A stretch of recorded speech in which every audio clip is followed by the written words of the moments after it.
매년 봄이면 어김없이 찾아오는 불청객 황사. 황사는 주로 중국 북부나 몽골에서 바람에 날려 올라간 미세한 모래와 황토 먼지가 대기 중에 퍼져서 하늘을 덮었다가 내려오는 현상을 뜻합니다.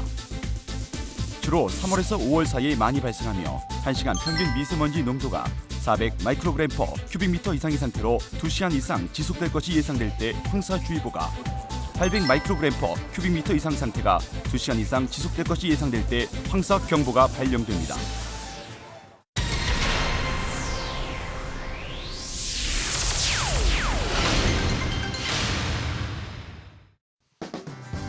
황사 대비 행동 요령에 대해 알아봅니다.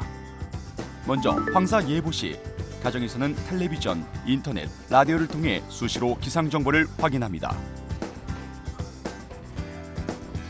황사는 알레르기성 결막염, 비염, 기관지 천식 등을 유발하므로 특히 노약자, 어린이는 가능한 한 외출을 자제하고 실외 활동을 삼가는 것이 좋습니다. 부득이하게 외출을 했을 경우에는 귀가 후 즉시 황사에 노출된 손과 발 등의 피부를 평소보다 더 꼼꼼하게 깨끗이 씻어야 합니다.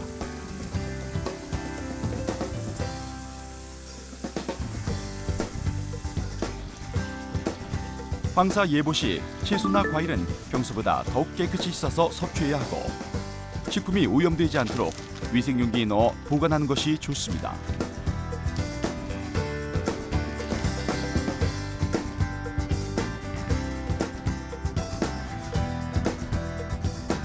가정에서는 황사가 실내로 들어오지 못하도록 집안의 모든 출입문과 창문 등을 철저하게 점검하고 공기청정기, 가습기 등을 준비해 실내 공기를 쾌적하게 유지합니다.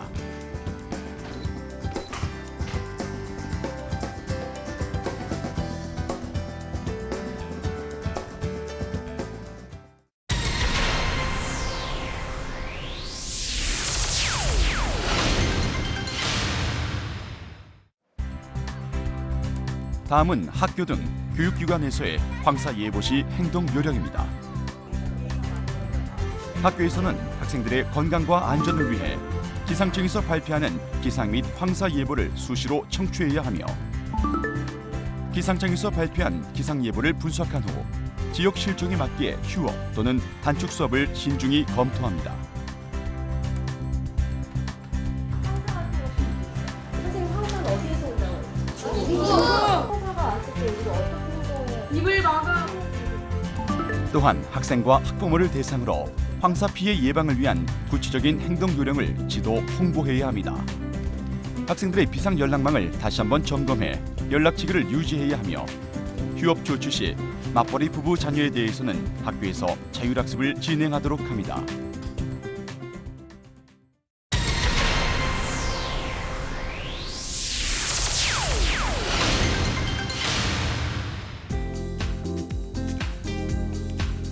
황사 예보 때 축산시설에서는 황사 피해를 막기 위해 다음과 같은 행동 요령을 숙지해야 합니다. 먼저 운동장과 방목장에 있는 가축들을 안전하게 대피시킬 수 있도록 준비합니다. 황사에 노출되지 않도록 노지에 방치돼 있거나 야적된 볏짚 등을 덮을 피복물을 사전에 미리 준비해야 합니다. 황사가 지나간 후 바로 사용할 수 있도록 동력 분무기 등 황사 세척용 장비를 미리 점검해 둔 것이 좋습니다. 황사가 실내로 들어가 채소나 꽃 등의 원예 작물이 오염되는 것을 사전에 막기 위해 비닐하우스나 온실 등 각종 시설물의 출입문과 환기창은 철저하게 점검합니다.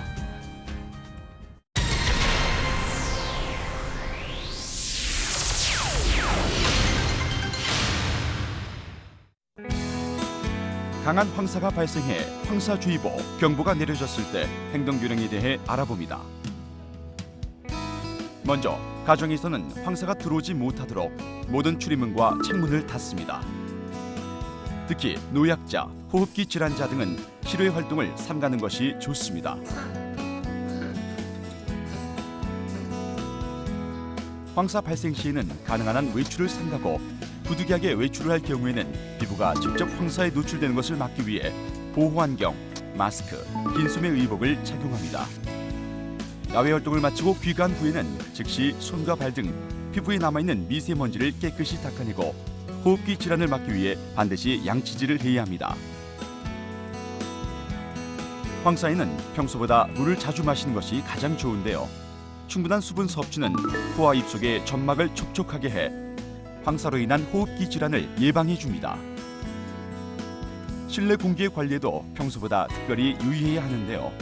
공기 정화기를 사용해 실내 공기를 쾌적하게 유지하고 실내 공기가 건조해진 것을 막기 위해 가습기나 젖은 수건 등을 이용해 습도를 조절하는 것이 좋습니다.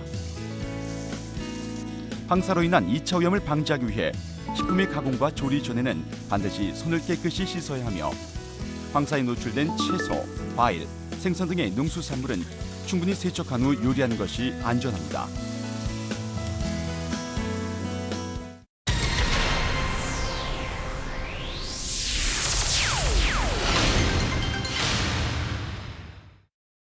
황사 발생 시 학교 등 교육기관의 행동 요령에 대해 알아봅니다. 먼저 황사에 노출되는 것을 막기 위해 유치원생들과 초등학생들의 실외 활동을 즉각 중지하거나 연기해야 합니다. 또한 강한 황사로 인해 황사주의보, 경보가 내려질 경우 지역 실정에 맞게 수업 단축 또는 휴업을 실시합니다.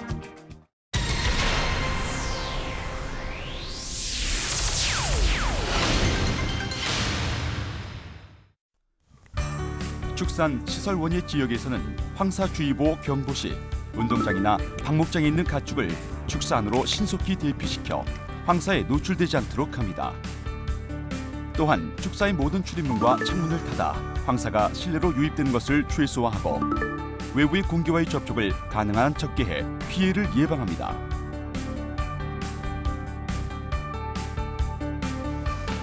축사 주변에 야적된 사료용 건초와 볏짚 등은 비닐이나 천막으로 덮어 황사에 노출되지 않도록 미리 조치를 취하는 것이 좋습니다.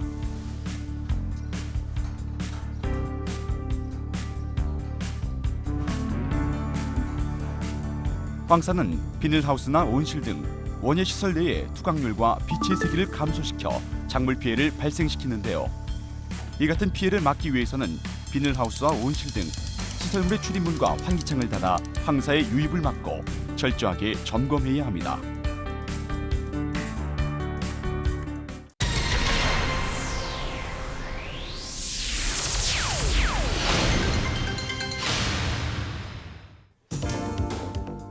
황사가 지나간 뒤 피해를 최소화할 수 있는 행동 요령에 대해 알아봅니다.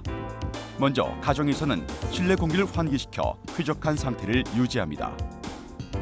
황사에 노출되어 오염된 자동차의 경우 차체에 쌓여있는 미세먼지를 손이나 먼지털이개로 닦아내지 말고 반드시 물로 깨끗하게 세척한 후에 운전을 하는 것이 안전합니다.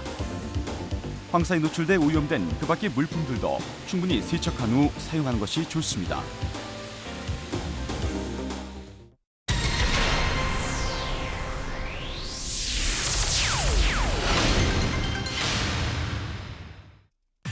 학교 등 교육기관에서는 황사가 지나간 후 2차 피해를 막기 위해 어떤 행동 요령이 필요할까요?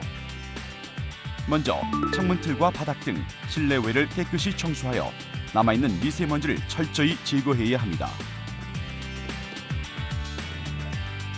또한 학교에서는 학생들의 건강을 꼼꼼하게 살펴서 이상 있는 학생이 있는지 여부를 파악해야 합니다.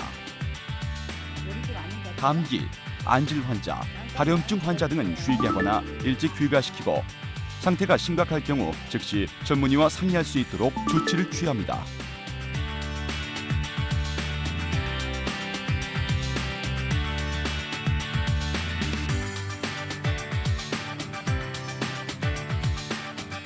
또한 황사 후 발생할 수 있는 각종 전염병을 막기 위해 예방접종을 실시하고 많은 학생들이 이용하는 학교 식당 등은 철저하게 소독합니다.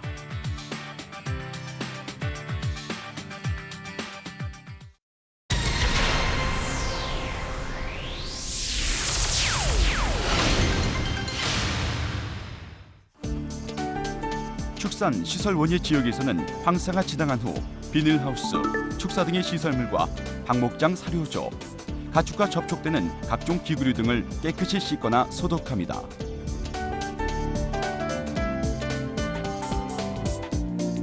황사에 노출된 가축의 경우 가축의 몸에 묻은 황사를 잘 털어냅니다. 또한 황사로 인한 구제역 등의 악성 가축 전염병에 걸리지 않도록 축사 곳곳을 비롯해 모든 가축을 소독하고 필요할 경우에는 예방 접종을 실시합니다. 황사가 끝난 후 2주일 정도의 기간 동안은 가축 질병의 발생 여부를 집중적으로 관찰하고 구제역 등의 증세가 나타나는 가축이 발견되면 즉시 가축위생시험소, 국립수의과학검역원에 신고합니다. 매년 봄철이면 어김없이 찾아오는 노란 먼지의 공습 황사. 미리 대처하는 지혜와 노력만이 피해를 최소한으로 줄이고 소중한 우리의 건강을 지키는 길입니다.